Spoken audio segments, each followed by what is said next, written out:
Welcome back.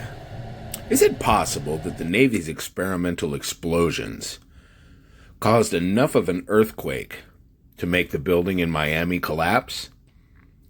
Is it the result of a sinkhole? No evidence for a sinkhole, but we do have evidence that the Navy has been conducting experimental explosions. Let's take a drone view. This is what happened to that building in Miami. Unbelievable damage.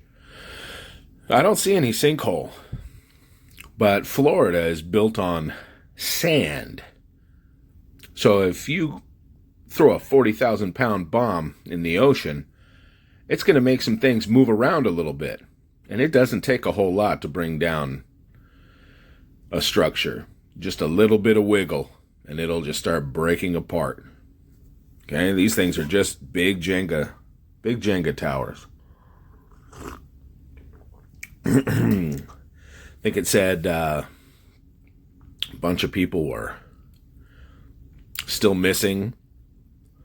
So very interesting what's going on here. Some people have said sinkholes. I have not seen a shred of proof that there's any sinkholes. However, we got to keep looking. Either way, this seems to me like, well, there's the cadaver dog. This seems to me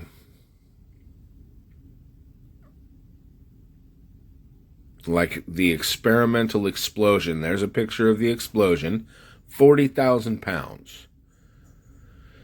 Just to test a ship.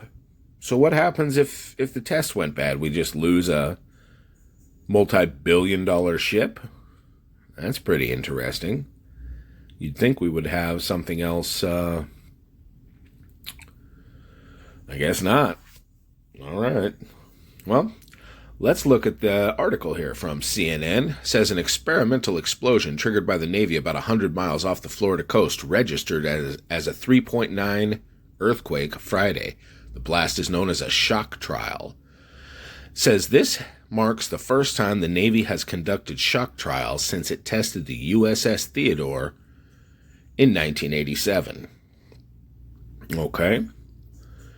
Well, I don't know if I believe that, because 5 years ago, a 3.7 seismic event left Floridians a little boggled because the Navy popped off an experimental explosion. Weird, right? Huh. Very, very interesting.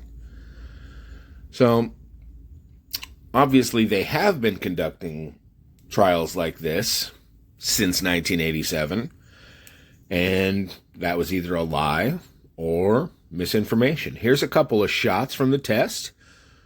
That's after it finished up. There's a couple in process here. Monster explosions, though. Let's see, the ones that they did 5 years ago were only 10,000 pounds. I'm sure they took precautions to make sure no damage was done, this guy says. Seems there's quite a bit of damage after all. What a tragedy. Unbelievable. All right, folks, let me know what you think. Comments me.